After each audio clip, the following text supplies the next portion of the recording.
los Hechos vemos como el mensaje de Jesús, esa semilla, como él dice, que podía haber caído en 4 tipos de corazones: el corazón de piedra, el corazón como la dureza de un camino, o con piedras o con espinos, o en una buena tierra. Bueno, los corazones de los discípulos eran una buena tierra, porque el libro de los Hechos muestra que el evangelio de Jesús echó raíces y se confirmaba cada vez que ellos oraban y cada vez que ellos predicaban la palabra. Dios confirmaba la palabra con señales y milagros.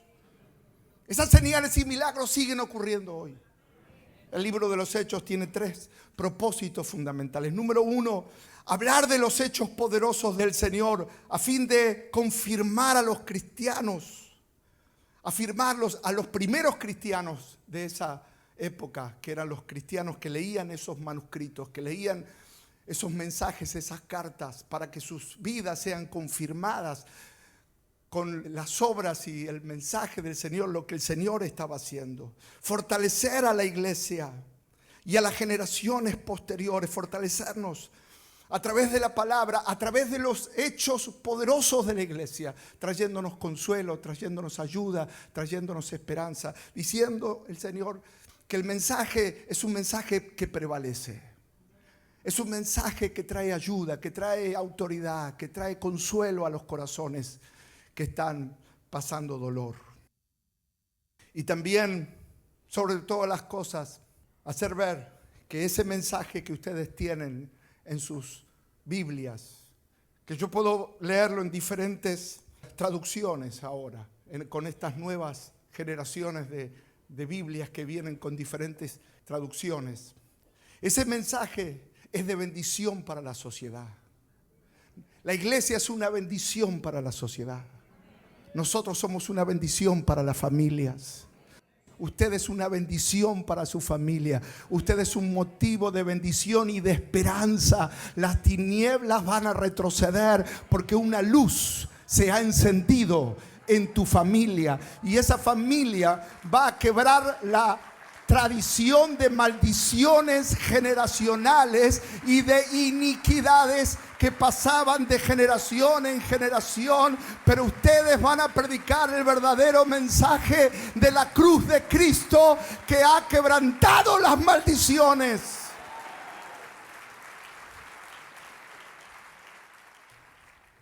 El libro de los Hechos narra la historia de Jesús, los primeros días después que resucitó, hasta el Pentecostés. Pasaron 50 días hasta que vino el fuego, y el día de Pentecostés llenó y cambió los corazones de los discípulos. Jesús había estado con ellos durante 40 días, y 50 días después de la cruz, la Pascua, vino el poder de Dios a los corazones. El personaje o la enseñanza principal de lo que se ve cuando uno lee desde el capítulo 1 hasta el capítulo 28. Por eso digo que la misión de la iglesia es predicar. Y es exaltar una figura. La figura principal es Jesús. Es Cristo, el Cristo resucitado. Contrariamente a lo que algunos pueden pensar, la figura principal del libro de los Hechos no eran los hechos de Pablo, no eran los hechos de Pedro como uno de los líderes principales, sino era Jesús. El Jesús que ya no estaba, pero que seguía estando con ellos. Cuando estaban en comunión con la iglesia, era como que se hacía más fuerte la comunión con Jesús, porque la iglesia es el cuerpo de Jesús. Es por eso que tenemos que cuidar la iglesia. Tenemos que orar por la iglesia. Tenemos que velar por la iglesia. Tenemos que extender la iglesia, porque la iglesia es su cuerpo. Y la Biblia dice que ese es el mensaje verdadero del evangelio, que las puertas del infierno no pueden prevalecer. La iglesia avanza. Nosotros podemos hacer que el reino de Dios se extienda cada día. En diferentes lugares podemos llevar el fuego y el poder del Señor para transformar vidas. Por lo tanto, el libro de los Hechos es interesante porque se inicia con la predicación en medio de la persecución. Y de hecho, cuando uno lee los primeros capítulos y lo vemos a Pedro predicando, y se convirtieron 3.000 personas, hablándoles del Antiguo Testamento, diciéndole: este Jesús que había sido anunciado y que ustedes crucificaron, este era el verdadero Cristo. Y esos que antes habían gritado: crucifícale, crucifícale, ahora estaban diciendo: ¿qué haremos para ser salvos? Había algo que había sucedido en sus corazones. El poder de Dios los había transformado. El Señor había cambiado sus corazones, pero estaban en medio de la oposición, de la religiosidad de los romanos. Y lo hermoso del Evangelio es cómo comienza frente a la lucha y a la adversidad y a los pequeños comienzos, y cómo el poder de Dios fue llevando a esos creyentes a crecer, a multiplicarse, y el Señor añadía a la iglesia, y los discípulos aumentaban más y más, y los que se congregaban no eran solamente para ver, se congregaban y se establecían, crecían y decían: nosotros también queremos conocer a Jesús. Eso es el cristianismo. Y cuando ustedes tienen ese hambre y esa pasión por conocer a Cristo, el Señor les va a revelar a Jesús a través de la palabra, a través de la presencia del Espíritu Santo. Uno de los momentos también muy interesantes en el libro de los Hechos, por supuesto, Saulo de Tarso, que pasó hambre, dificultad, tortura a causa de la predicación, que fue perseguido por causa de haberse convertido. Hechos termina narrando la vida de Pablo en Roma. Ya había sido llevado allí a Roma, y termina narrando: y Pablo permaneció 2 años enteros en una casa alquilada y recibía a todos los que a él venían, predicando el reino de Dios y enseñando acerca del Señor Jesucristo abiertamente y sin impedimento. Esto estamos hablando ya más de 30 años posteriormente a la ascensión de Jesús. Muchos años después, ya la iglesia no estaba en Jerusalén con un grupo de creyentes llenos de temor, llenos de dudas, sino se estaba extendiendo. Ya estaba llegando a Roma. Y allí estaba uno de los apóstoles predicando el reino de Dios. Ya no había esa persecución inicial, ese descreimiento, esa manera de querer parar. Era imposible. Ya estaban en Roma, ya estaba hablando abiertamente y sin impedimento. Pero Dios es un Dios de planes. Dios es un Dios de proyectos. Y Dios tiene un plan y un proyecto para su vida específico, especial, único. Amén. Siempre el ser humano es de querer compararse con otro. Y dice: yo quiero lo que tiene el otro y mejor. Porque de alguna manera en el corazón del ser humano está esa cuestión que no es buena, que es siempre tratar de agradar a los demás, hacer todo para que los demás nos aprueben. Siempre tratando de sentir la aprobación de los demás, que muchas veces no viene, no llega, y la persona siente el dolor y el rechazo. En realidad, los propósitos de Dios son específicos, son planes preparados y creados para ti. Lo que Dios tiene para ti es especial, es creado por Dios. Yo quiero que ese evangelio siga creciendo y siga prosperando, y muchas casas se abran para llenar a las familias del amor del Señor. Claro, alguno le va a decir: no quiero, no creo, no me interesa. Amén. Pero usted lo hizo. Y muchas personas que uno le predica a los 15 años, lo llaman y le dicen: ¿te acordás que me hablaste hace 15 años? Sí, bueno, ahora tengo una vida destruida. Ahora quiero escuchar. Llegó tarde, pero Dios nunca llega tarde, porque Dios llega justo a tiempo. Vamos, dale ese aplauso al Rey de Reyes.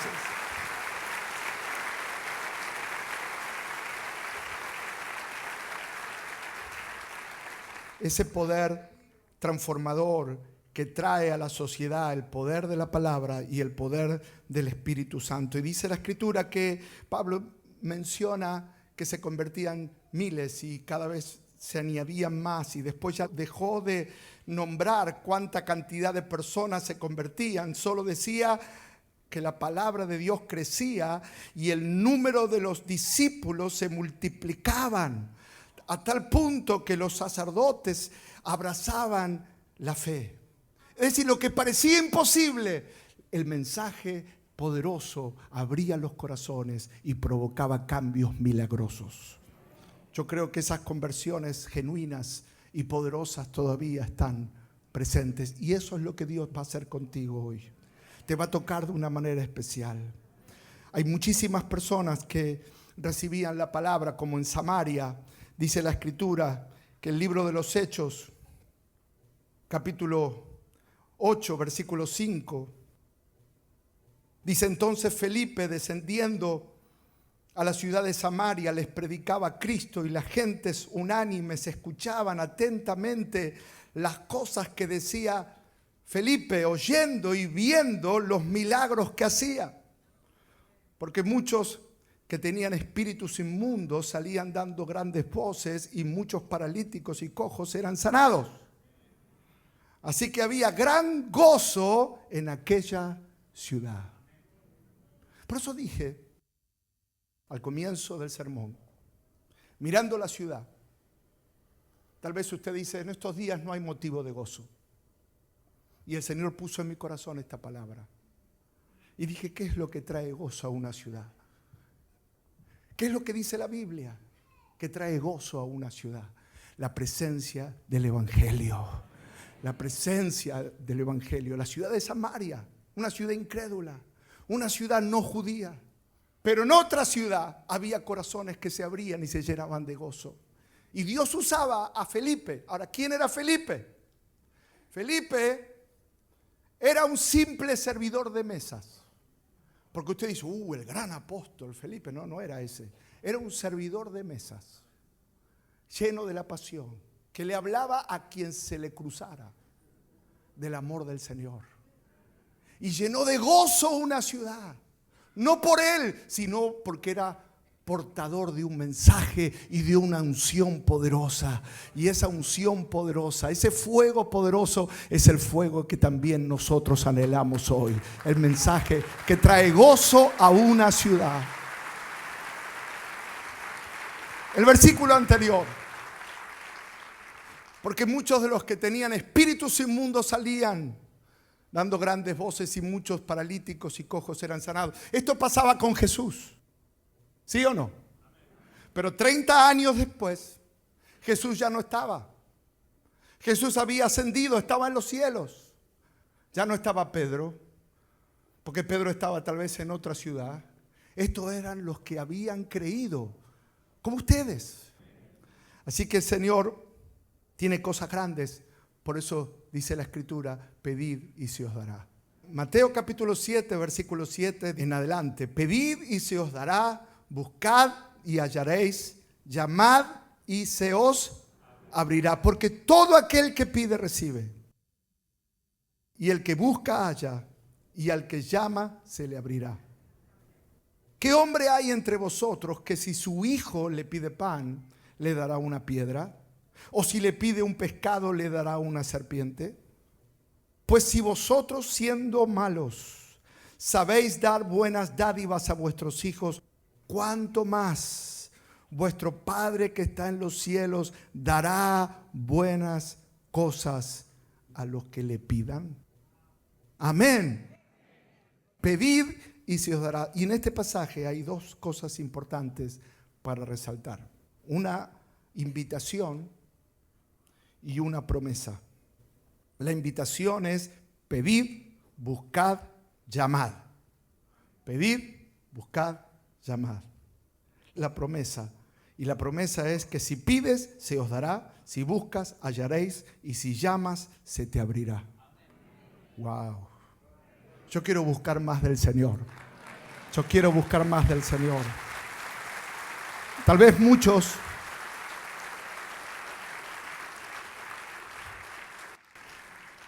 muchos no piden lo suficiente, no buscan con frecuencia o no buscan insistentemente.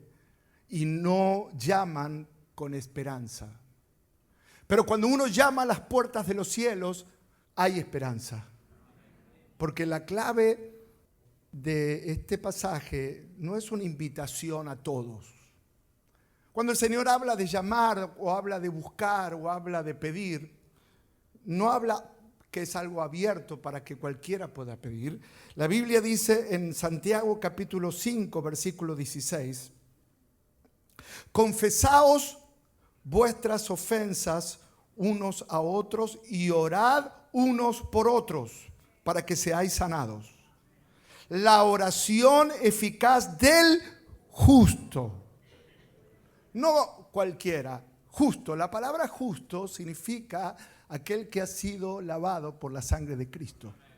No es cualquiera. Hoy cuando ustedes le preguntan a alguien que no viene a la iglesia, alguien que no viene a la iglesia, usted lo para en una plaza, en un parque, le dice, ¿vos orás? Por supuesto que oro. ¿A quién le orás? A quien venga. Me viene bien cualquier medio. Pero uno puede pedir, pero el camino que el Señor estableció para pedir es a través de los méritos de Jesús. La oración del justo.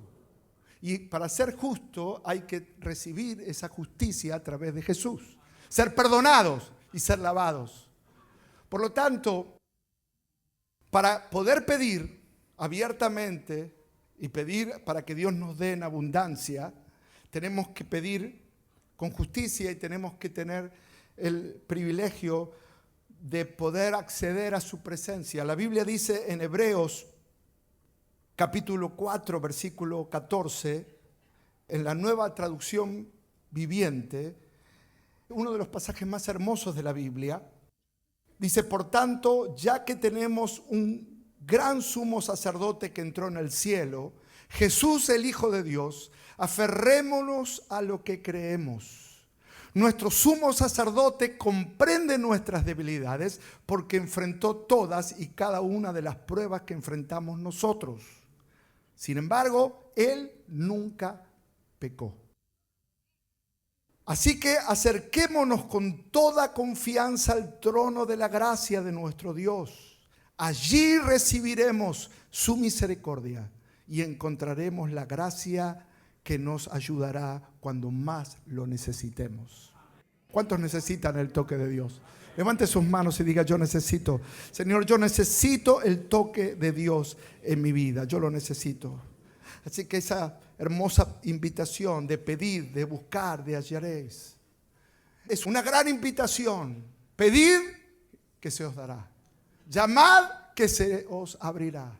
Buscad y hallaréis. ¿Cuántos necesitan pedir por su vida, por su carácter? ¿Cuántos dicen, pastor, que el Señor me cambie? Ese es el milagro del año.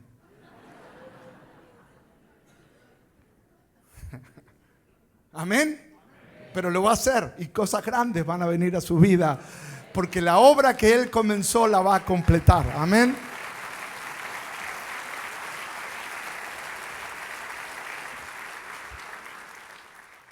Pero la condición para pedir es lo que dice el Padre Nuestro. Padre nuestro que estás en los cielos, santificado sea tu nombre. Nadie puede pedir, llamar y que se le abra si no es hijo. Entonces la condición para poder pedir es ser hijo de Dios. Ser hijo de Dios es por medio de una oración, por medio de una decisión, por medio de un deseo. Señor, yo nunca te conocí una religión. Tal vez aquí hay personas que han creído en Dios toda su vida, pero dicen, pastor, yo no sé si yo soy hijo, si realmente Dios me trata a mí como su hijo. Tal vez me enseñaron de la iglesia, me enseñaron de la religión, pero no tuve esa experiencia de ser llamado hijo de Dios. Bueno, la Biblia dice que Jesús vino para darte esa oportunidad, para que todo aquel que crea en Él tenga la oportunidad de ser llamado hijo de Dios. Cuando un padre tiene alimento, dice aquí, ¿qué padre que tenga alimento en la mesa? Si su hijo le pide pan, ¿le va a dar una piedra? El Padre tiene un compromiso con su Hijo y es por eso que en la Biblia dice: pidan que yo les voy a dar, llamen que yo les voy a abrir. Porque hay un compromiso de Dios con sus hijos y el compromiso del Hijo con su Padre. Tal vez aquí hay otros que dicen: pastor, yo sí fui hijo, pero yo tengo una relación lejana con mi padre. Muchas familias lamentablemente han pasado por esas situaciones donde hay una distancia, donde hay un alejamiento emocional y se pueden sentar el padre y el hijo, pero hay una distancia, no hay una armonía, no hay conexión, no hay amor, hay odio, hay quejas, hay cosas que han pasado en la vida y han alejado al hijo del padre y del padre al hijo. Pero la Biblia dice que cuando llega el amor de Dios a un hogar, lo primero que pasa es el perdón y el corazón del padre se vuelve al del hijo y del hijo a su padre. Por lo tanto, muchas personas se han alejado de la iglesia y se han alejado porque otro hermano le habló mal y le dijo no, y le hablan cosas y hieren su mente y hieren su corazón. Y yo les quiero decir que el Padre ha preparado esta tarde para bendecirte y saciar tu necesidad, pero quiere que vuelvas a casa. Quiere que le digas: Padre, necesito tener comunión contigo otra vez. Necesito ese fuego otra vez. Te pido ese fuego del Pentecostés. Porque yo, al escuchar esa palabra y ese sermón, me he dado cuenta que no me he establecido en la fe como tengo que establecerme. No me he arraigado en la fe, pero creo que este es el tiempo de volver a Dios. Así que yo quiero que hagas una oración conmigo. Levante sus manos al cielo y diga conmigo: Padre nuestro que estás en los cielos, santificado sea tu nombre. Padre, he pecado contra ti. Te pido perdón por haberme alejado, por haberme enfriado, por haber dudado de ti, por haber puesto mi confianza en el mundo y en las cosas de este mundo, por haber dejado de confiar y confiar más en mí y en otros que confiar en ti y en tu palabra. Y yo te pido ahora perdón por mis pecados, perdón por mis malos caminos, perdón por mis malas acciones, por mis malos pensamientos, y entra a mi corazón, devuélveme el gozo de la salvación. Señor, recibo tu perdón, recibo tu amor, recibo tu palabra, recibo la sangre de Cristo que me limpia de todo pecado, para la gloria de tu nombre, para la gloria de tu nombre. Yo quiero volver a creer, poner mi confianza en Dios, no en los hombres, sino confianza en Dios. Señor, los que están por primera vez aquí en la iglesia, digan: Señor, yo quiero que entres a mi corazón y me des una vida nueva. Jesús, que la transformación comience en mi vida, que esa vida nueva comience en mi vida, y yo quiero ser de bendición para que otros conozcan a Jesús. Gracias, Señor. Gracias, Jesús. Gracias. Gracias, Espíritu Santo. Gracias. Gracias por traer tu palabra. Gracias porque la iglesia que nació en el libro de los Hechos está más viva, está caminando y ha llegado a Buenos Aires. Y aquí están los discípulos que van a llenar a Buenos Aires de la palabra que trae gozo y esperanza. Ahora. ¿Cuántos de ustedes dicen: Pastor, ore por mí? Yo quiero un Pentecostés en mi vida. Oh, yo quiero el fuego de Dios. Oh, yo quiero el avivamiento de Dios. Póngase en pie, por favor. Yo siento esa gloria sobre ustedes. Que fluya el poder de lo alto ahora. Cierre sus ojos. Señor, todos con sus manos en alto. Señor, diga conmigo: te pido Te pido, Señor, te pido que desde esta casa y esta noche comience un mover de Dios que transforme muchos corazones, muchas vidas, muchas familias. Que haya una manifestación y un derramamiento y una llenura de cada vida, de cada corazón, de cada vaso, cada uno que dice yo quiero.